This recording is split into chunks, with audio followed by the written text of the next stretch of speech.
ये आकाशवाणी शिमला है। अब आप नीतू वर्मा से प्रादेशिक समाचार सुनिए। आज के मुख्य समाचार। प्रदेश मंत्रिमंडल ने राष्ट्रीय शिक्षा नीति 2020 को कार्यान्वित करने का लिया निर्णय। बाहरी राज्यों से प्रदेश में आने वाले लोगों के लिए रजिस्ट्रेशन अनिवार्य। राज्य सरकार व Microtek new technologies private limited के बीच 110 करोड़ रुपए के समझौता ज्ञापन हस्ताक्षरित। राज्यपाल बंडारू दत्तात्रेय ने पौधों के संरक्षण व संवर्धन पर दिया बल। और पूर्व मुख्यमंत्री वीरभद्र सिंह ने लोगों द्वारा बैंकों से लिए गए कर्जों की ईएमआई में छूट देने का केंद्र से किया आग्रह। अब समाचार विस्तार से। प्रदेश सरकार ने राज्य में राष्ट्रीय शिक्षा नीति 2020 को कार्यान्वित करने का निर्णय लिया है। मुख्यमंत्री जयराम ठाकुर की अध्यक्षता में आज शिमला में हुई प्रदेश मंत्रिमंडल की बैठक में ये निर्णय लिया गया। मंत्रिमंडल ने नई शिक्षा नीति के क्रियान्वयन के लिए शिक्षा मंत्री की अध्यक्षता में एक टास्क फोर्स बनाने का निर्णय लिया, जिसमें 27 सदस्य होंगे। मंत्रिमंडल ने वर्ष 2021-22 से वर्तमान में प्रचलित योजना और गैर योजना के वर्गीकरण को समाप्त करने को भी मंजूरी दी। इसके अलावा अनुसूचित जाति उपयोजना, जनजातीय क्षेत्र उपयोजना, पिछड़ा क्षेत्र उपयोजना और क्षेत्रीय व विकेंद्रीकृत योजना कार्यक्रमों को पुनर्नामित करने का निर्णय भी लिया गया। बैठक में राष्ट्रीय खाद्य सुरक्षा अधिनियम 2013 के अंतर्गत गरीबी रेखा से नीचे और प्राथमिकता घरों के लाभार्थियों के चयन के लिए एकमुश्त छूट देने का निर्णय भी लिया गया। मंत्रिमंडल ने प्रदेश में स्थापित किए जाने वाले नए उद्योगों और वर्तमान में कार्यरत उद्योगों के विस्तार के लिए विद्युत शुल्क व दरों में 31 दिसंबर 2022 तक छूट देने पर मुहर लगाई। इसके अलावा हिमाचल प्रदेश नगर व शहर नियोजन नियमों 2014 में संशोधन करने का निर्णय भी लिया गया, जिसके तहत सेटबैक के 50% हिस्से पर स्काई पार्किंग खोलने की अनुमति दी जाएगी। बैठक में प्रदेश के युवाओं को नशे से दूर रखने और खेल गतिविधियों को बढ़ावा देने के लिए मुख्यमंत्री युवा निर्माण योजना 2019 के प्रारूप को भी स्वीकृति दी गई। इस बीच शहरी विकास मंत्री सुरेश भारद्वाज ने बताया कि राज्य में बाहर से आने वाले और यहां से बाहर जाने वाले लोगों के लिए किसी भी तरह के पास की आवश्यकता नहीं है। उन्होंने कहा कि बाहरी राज्यों से आने वाले लोगों के लिए रजिस्ट्रेशन करवाना अनिवार्य होगा, ताकि कोरोना संक्रमण के फैलाव से बचा जा सके।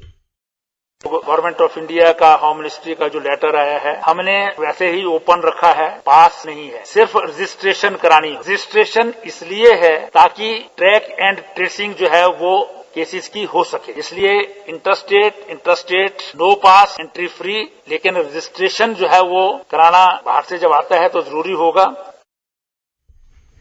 प्रदेश सरकार और Microtek new technologies private limited के बीच 110 करोड़ रुपए के समझौता ज्ञापन हस्ताक्षरित हुए हैं।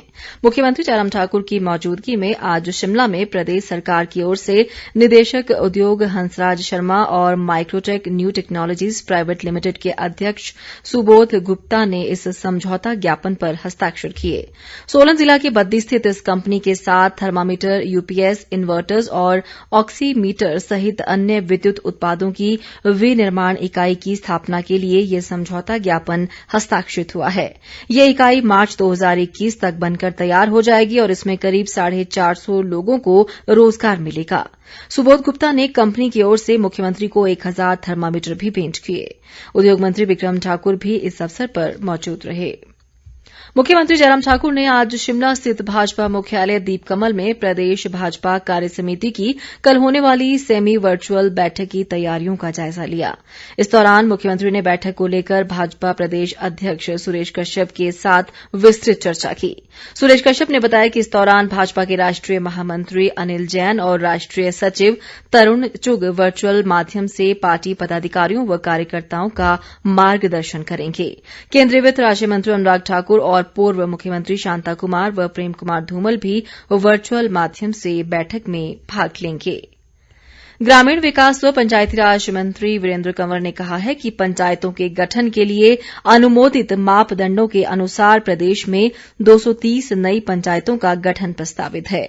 उन्होंने बताया कि इनमें से बिलासपुर जिले में 14, चंबा में 18, हमीरपुर में 9, लाहौल स्पीति में 4, किन्नौर में 7, सोलन में 17, मंडी में 65, कांगड़ा में 33, शिमला में 35, ऊना में 2, कुल्लू में 28 और सिरमौर जिले में 8 नई पंचायतें शामिल हैं। वीरेंद्र कंवर ने कहा कि विभाग में अब तक प्राप्त 487 से अधिक प्रस्तावनाओं का निर्धारित मापदंडों के मुताबिक परीक्षण किया जा रहा है। प्रदेश में कोरोना वायरस के मामलों में वृद्धि लगातार जारी है और यह संख्या बढ़कर 5054 हो गई है। प्रदेश में आज अभी तक कोरोना के 52 नए मामले सामने आए हैं। इनमें से सर्वाधिक 30 मामले सिरमौर जिला से, कांगड़ा से 8, चंबा से 7, हमीरपुर व मंडी जिले से 3-3 जबकि कुल्लू जिले से 1 नए कोरोना मामले की पुष्टि हुई है।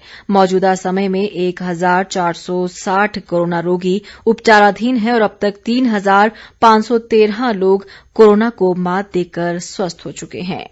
राज्यपाल बंडारू दत्तात्रेय ने पौधों के संरक्षण और संवर्धन पर बल दिया है। वे आज शिमला के समीप मशोबरा में वन विभाग व राज्य रेडक्रॉस सोसायटी शिमला द्वारा आयोजित पौधरोपण अभियान के शुभारंभ अवसर पर बोल रहे थे। राज्यपाल ने कहा कि भारतीय वन सर्वे रिपोर्ट 2019 के मुताबिक प्रदेश के हरित वन आवरण में 333 किलोमीटर से अधिक की वृद्धि दर्ज की गई है। उन्होंने कहा कि वर्तमान में प्रदेश में 67% भूमि पर वन है और वर्ष 2030 तक प्रदेश के वन क्षेत्र को 27 से बढ़ाकर 30% करने का लक्ष्य निर्धारित किया गया है। बंडारू दत्तात्रेय ने लोगों से पौधे रोपित करने में सक्रियता से भाग लेने और इनका संरक्षण करने का आग्रह भी किया। राज्यपाल ने बाद में क्रैग्नेनो नेचर पार्क और क्षेत्रीय बागवानी शोध व प्रशिक्षण केन्द्र का दौरा भी किया। कांग्रेस के वरिष्ठ नेता व पूर्व मुख्यमंत्री वीरभद्र सिंह ने वर्तमान वित्त वर्ष में लोगों द्वारा बैंकों से लिए गए सभी तरह के कर्जों की ईएमआई में छूट देने का केन्द्र सरकार से आग्रह किया है। शिमला से जारी एक बयान में उन्होंने कहा कि देश में कोरोना महामारी के चलते लोगों की आर्थिकी बुरी तरह प्रभावित हुई है। उन्होंने कहा कि ऐसे में लोगों को कर्जों में राहत देने की आवश्यकता है, जिसकी छूट 31 अगस्त को समाप्त हो रही है। वीरभद्र सिंह ने मुख्यमंत्री जयराम ठाकुर से भी इस मामले को केन्द्र के समक्ष उठाने का आग्रह किया है। उन्होंने प्रदेश में कोरोना के बढ़ते मामलों पर चिंता जताते हुए कहा कि बाहर से आने वाले सभी लोगों का उचित परीक्षण किया जाना चाहिए। वीरभद्र सिंह ने प्रदेश के उद्यमियों और होटल व्यवसायियों को भी वर्तमान वित्त वर्ष के अंत तक सभी प्रकार के टैक्स में राहत देने का आग्रह किया है। प्रदेश भाजपा महासचिव व राज्य वूल फेडरेशन के नवनियुक्त अध्यक्ष त्रिलोक कपूर ने कहा है कि प्रदेश सरकार ने अपने 2.5 वर्ष के कार्यकाल के दौरान अनेक जन कल्याणकारी योजनाएं आरंभ की हैं। वूल फेडरेशन के अध्यक्ष का पदभार ग्रहण करने के बाद आज शिमला में पत्रकारों को संबोधित करते हुए उन्होंने ये बात कही। त्रिलोक कपूर ने कांग्रेस नेताओं पर बेबुनियाद बयानबाजी करने का आरोप लगाते हुए कहा कि अब प्रदेश में राजनीतिक परिस्थितियां बदल चुकी हैं और राज्य सरकार का ईमानदार व प्रगतिशील सुशासन सबके सामने है। उन्होंने कहा कि वे भेड़ पालकों के विकास के लिए पूरी तरह प्रयासरत हैं और भेड़ पालन व्यवसाय को बचाना उनकी प्राथमिकता है। मनाली विधानसभा कांग्रेस कमेटी की एक बैठक प्रदेश कांग्रेस अध्यक्ष कुलदीप राठौर की अध्यक्षता में आज कटराई में आयोजित की गई। इस अवसर पर पार्टी कार्यकर्ताओं को संबोधित करते हुए राठौर ने कहा कि आने वाले समय में कांग्रेस बूथ स्तर पर मजबूत होगी और कार्यकर्ताओं को पहचान पत्र भी दिए जाएंगे। उन्होंने कार्यकर्ताओं से पार्टी को एकजुट होकर मजबूत करने का आह्वान किया। राठौर ने स्थानीय विधायक व कैबिनेट मंत्री गोविंद ठाकुर पर आरोप लगाते हुए कहा कि पिछले 3 सालों में वे क्षेत्र में विकास कार्य करवाने में विफल रहे हैं। उन्होंने मनाली में पर्यटन सहित अन्य सभी संस्थाओं को कोरोना के कारण हुए नुकसान की भरपाई के लिए विशेष पैकेज की घोषणा करने की भी सरकार से मांग की। विधायक जीतराम कटवाल ने आज वीडियो कॉन्फ्रेंसिंग के माध्यम से झंडुता विधानसभा क्षेत्र में केन्द्र व राज्य सरकार द्वारा चलाई जा रही विभिन्न योजनाओं के लाभार्थियों से बातचीत की। उन्होंने कहा कि प्रदेश सरकार समाज के हर वर्ग के कल्याण व उत्थान के लिए प्रतिबद्ध है। कटवाल ने कहा कि प्रदेश में 10,239 व्यक्तियों को सामाजिक सुरक्षा पेंशन दी जा रही है। इस दौरान क्षेत्र की सभी पंचायतों के करीब 1,250 लाभार्थी मौजूद रहे। प्रधानमंत्री नरेंद्र मोदी 30 अगस्त को आकाशवाणी पर मन की बात कार्यक्रम में देश विदेश के लोगों के साथ अपने विचार साझा करेंगे। मासिक रेडियो कार्यक्रम की यह 68वीं कड़ी होगी। प्रधानमंत्री ने लोगों को इस कार्यक्रम में अपने विचार साझा करने के लिए आमंत्रित किया है। लोग 1800117800 पर अपने विचार रिकॉर्ड करा सकते हैं और नमो ऐप, ओपन फोरम या माई-गव पर भी अपने विचार लिख सकते हैं। अंत में मुख्य समाचार एक बार फिर। प्रदेश मंत्रिमंडल ने राष्ट्रीय शिक्षा नीति 2020 को कार्यान्वित करने का लिया निर्णय। बाहरी राज्यों से प्रदेश में आने वाले लोगों के लिए रजिस्ट्रेशन अनिवार्य।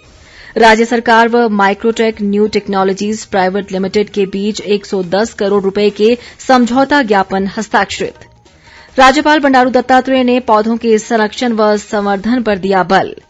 और पूर्व मुख्यमंत्री वीरभद्र सिंह ने लोगों द्वारा बैंकों से लिए गए कर्जों की ईएमआई में छूट देने का केंद्र से किया आग्रह। इसी के साथ ये समाचार बुलेटिन समाप्त हुआ। नमस्कार।